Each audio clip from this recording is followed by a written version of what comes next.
اس نے سب کچھ دیا، جو کچھ اپنے پاس ہے وہ سب اللہ کا دیا ہوا ہے، اپنا کچھ نہیں ہے۔ اگر ہم یہ سوچتے ہیں کہ یہ بازو کی قوت سے ہم نے کمایا ہے، یہ فضول بات ہے۔ اگر مال بازو کی قوت سے ملتا تو پھر ہر انسان مالدار ہوتا۔ محنت کون نہیں کرتا؟ محنت سب کرتے ہیں، لیکن اللہ تبارک و تعالیٰ کا فضل ہے کہ اللہ ہمیں نوازتا ہے، اللہ ہمیں دیتا ہے۔ اس کو ناراض مت کرو، اس کے غضب کو دعوت مت دو۔ کب تک اللہ کو ناراض کریں گے؟ آج ہم سب اسی لیے جمع ہوئے ہیں کہ اللہ تبارک و تعالیٰ کو راضی کریں۔ ہم نے آج سے پہلے جو کچھ کیا ہے اللہ کی بارگاہ میں توبہ کریں، کیونکہ اللہ تبارک و تعالیٰ جب ناراض ہو جاتا ہے تو انسان پہ تنگ دستی ڈالتا ہے، انسان کو بلاؤں میں گرفتار کر دیتا ہے، انسان کو ذلیل و رسوا کر دیتا ہے، انسان کو کسی کام کے قابل نہیں رہنے دیتا۔ اللہ اکبر۔ امام حسن بصری نے اس کو سمجھایا، وہ نہیں مانا، آخرکار پھر بلا میں گرفتار ہوا۔ اب جب وہ بلا میں گرفتار ہوا تو حضرت امام حسن بصری رضی اللہ تعالیٰ کو لوگوں نے کہا، حضرت اب وہ پھر بیمار ہو گیا ہے اور اتنا بیمار ہوا ہے اب اس کے بچنے کے چانسز ختم ہو گئے، یعنی اب وہ مر جائے گا۔ اللہ کے ولی کتنے خلیق اور با اخلاق تھے، اس نے ٹکا سا جواب دیا، اس نے بے ادبی کی آپ کی شان میں، اس کے باوجود بھی حضرت امام حسن بصری نے فرمایا، چلو ایک مسلمان ہے، اگر اس کی موت کا وقت قریب ہے تو ہمیں اس کے گھر چلنا چاہیے اور اس کو کچھ ہمت اور حوصلے کی بات کرنا چاہیے۔ حضرت امام حسن بصری رضی اللہ تعالیٰ گئے، جب دیکھا تو وہ تڑپ رہا تھا، مچھلی کی طرح تڑپ رہا تھا، وہ بے چین اور بے قرار تھا۔ اللہ کے ولی امام حسن بصری رضی اللہ تعالیٰ نے اس سے فرمایا، اے جوان کیا حال ہے؟ وہ رونے لگا اور کہنے لگا، اے اللہ کے برگزیدہ بندے، میں نے آپ کی بات نہیں مانی، میں توبہ کرتا رہا، توبہ توڑتا رہا اور ہمیشہ گناہ پہ دلیر ہوتا رہا۔ اب میں ایسی بلا میں گرفتار ہوں کہ اب میرا کوئی مونس و غمگسار نہیں، میرا کوئی غمخوار نہیں، میں بلا کے اندر ڈوبا ہوا ہوں۔ امام حسن بصری نے کہا، اللہ کے بندے کوئی بات نہیں، توبہ کا دروازہ کھلا ہوا ہے، توبہ کا دروازہ کھلا ہوا ہے اور اللہ تبارک و تعالیٰ اپنے بندوں کی توبہ کو قبول کرتا ہے۔ یہ سن کر اس نے کہا، پھر میں کیا کروں؟ فرمایا، ایک بار پھر توبہ کر، اللہ تعالیٰ تجھے پھر معاف کرے گا۔ اس نے جیسے ہی کہا، یا اللہ میں تیری بارگاہ میں توبہ کرتا ہوں، یا اللہ میں تیری بارگاہ میں توبہ کرتا ہوں، تو گھر کے کونے سے آواز آئی، اے بندے بس کر، تو دھوکے باز اور مکار ہے۔ جب تو نے توبہ کی ہم نے تیری توبہ کو قبول کیا، لیکن تو نے دھوکہ کیا، مکر کیا اور تو توبہ کر کے ہمیشہ توبہ کو توڑتا رہا۔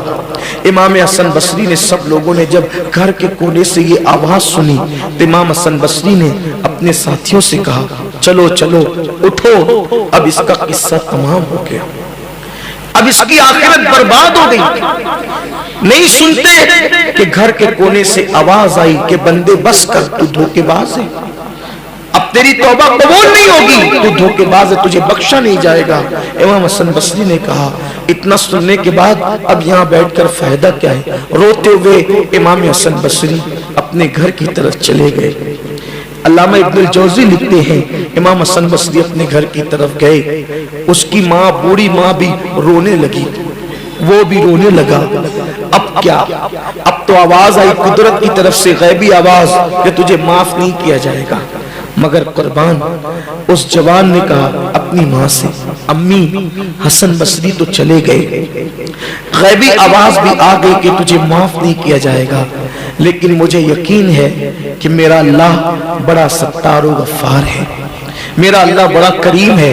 اے میری ماں، ایک کام کر، تو میری ماں ہے، میں تجھے اللہ کی قسم دے کر کہتا ہوں، میرے گلے میں رسی ڈال، میرے گلے میں رسی ڈال اور مجھے گھر کے چاروں کونے میں گھسیٹ اور میرے چہرے کو دھول لگا کر اس پہ پیر رکھ کر کے کہنا، یہ اس کی سزا ہے جس نے اللہ کے ساتھ بغاوت کی ہے اور گناہ کی ہے، اور کہنا کہ اللہ تو کریم ہے، تو مہربان ہے, تو معاف کرنے والا ہے. مولا تو وہ ہے جس نے 50 سال کے بعد بچھڑے ہوئے یوسف کو اپنے باپ حضرت یعقوب سے ملایا.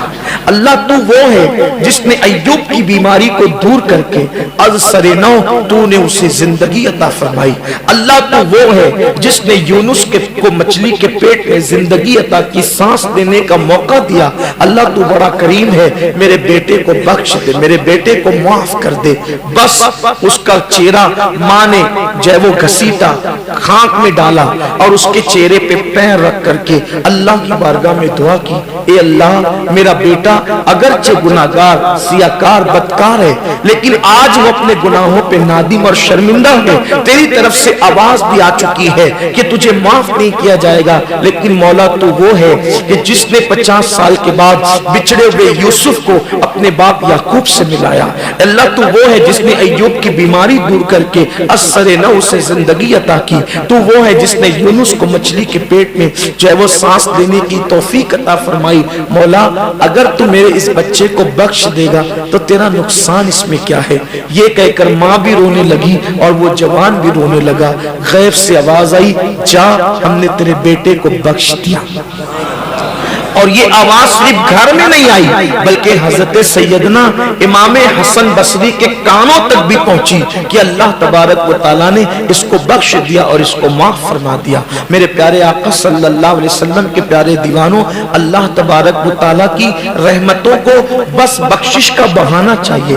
اللہ کی رحمتیں بخشش کا بہانہ تلاش کرتی ہے.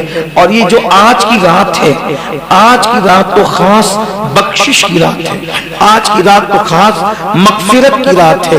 اللہ کے رسول علیہ السلام فرماتے ہیں 5 راتوں میں دعائیں رد نہیں ہوتی.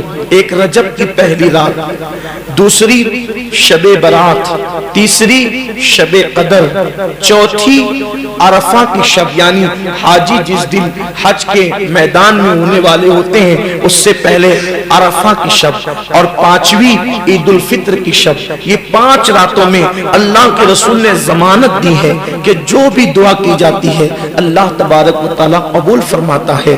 اور شب برات کے لیے اللہ کے رسول فرماتے ہیں کہ ہر مسلمان کو, ہر مومن کو بخش دیا جاتا ہے سوائے اس کو جس کے دل میں کسی مسلمان کے لیے کینہ ہو. زندگی کا کوئی بھروسہ نہیں ہے. ہم ہر سال جمع ہوتے ہیں, توبہ کرتے ہیں, لیکن میری گزارش یہی ہے کہ ہم کبھی ایسی بھی توبہ کریں کہ اس توبہ کے بعد پھر ہماری زندگی میں گناہ نہ ہو, اس توبہ کے بعد پھر ہماری زندگی میں 5 وقتہ نماز ہو, ایسی توبہ ہو جس توبہ کے بعد پھر چہرے سے داڑیاں نکال کے گٹروں میں نہ پھینکے, ایسی توبہ ہو جس توبہ کے بعد ہم جھوٹ کو ترک کر دیں, ایسی توبہ ہو اس توبہ کے بعد پھر ہم کسی پہ ظلم کرنا بند کر دیں, کسی پہ زیادتی کرنا بند کر دیں. اگر ہم نے ایسی توبہ کر لی انشاءاللہ اپنی دنیا بھی سنور جائے گی اور اپنی آخرت بھی سنور جائے گی. اس دنیا کے اندر ہم آئے ہیں آخرت کی تیاری کے لیے, اس دنیا میں آئے ہیں اس دنیا کو بہتر بنانے کے لیے. اس لیے زندگی کا کوئی بھروسہ نہیں ہے, ہم کب تک جئیں گے یہ ہمیں بھی نہیں پتا ہے. اس لیے قبر کی تیاری کریں, حشر کی تیاری کریں, میدان محشر کی تیاری کریں, اللہ کی عدالت میں کھڑے ہونے کی تیاری کریں. کب تک اللہ سے دور دور رہو گے؟ مرنے کے بعد تو اللہ کی طرف پلٹنا ہی ہے, تو کل مر کے پلٹیں گے تو پچھتائیں گے. آج جیتے جی ہم اللہ کی بارگاہ میں پلٹیں, اللہ رب العزت کو منائیں, اللہ کو راضی کریں. ایک بزرگ اکثر قوم سے فرماتے تھے, اے لوگو اللہ سے صلح کر لو, اے لوگو اللہ سے صلح کر لو, اے لوگو اللہ سے صلح کر لو. اور جب قبرستان جاتے تھے تو قبر والوں کے متعلق کہتے تھے, اے اللہ ان سے صلح کر لے, اے اللہ ان سے صلح کر لے. کسی نے کہا حضرت آپ کی بولی بدل کیوں جاتی ہے؟ بزرگ فرماتے ہیں جب تک انسان زندہ ہوتا ہے اللہ اس کو معاف کرنے کے لیے تیار ہوتا ہے, مگر بندہ اللہ سے معافی نہیں مانگتا. اور جب وہ مر کر عذاب میں گرفتار ہو جاتا ہے اب وہ معافی مانگتا ہے, لیکن اللہ اس کے لیے توبہ کا دروازہ بند کر دیتا ہے. موت کی آخری ہچکی توبہ کا دروازہ بند کر دیتی ہے. اس سے پہلے کہ موت کی آخری ہچکی آئے اور ہم پہ توبہ کا دروازہ بند ہو جائے, ہم اللہ کی بارگاہ میں توبہ کر لیں. اور جوانی کی توبہ اللہ کو بہت بہت پسند ہے. حدیث پاک میں آتا ہے جب کوئی جوان توبہ کرتا ہے تو اللہ تعالیٰ فرشتوں سے کہتا ہے نور کی قندیل جلاؤ. جب وہ نور کی قندیل جلاتے ہیں تو دوسرے فرشتے کہتے ہیں یہ نور کی قندیل کیوں جلی ہے؟ تو فرشتے جواب دیتے ہیں آج ایک جوان نے توبہ کر کے اللہ کی طرف پلٹ گیا ہے، اس کی خوشی میں یہ نور کی قندیل روشن کی گئی ہے. تو ہم اللہ نے ہمیں طاقت دی، جوانی دی، آئے ہم سب اللہ کی بارگاہ میں سچی توبہ کریں.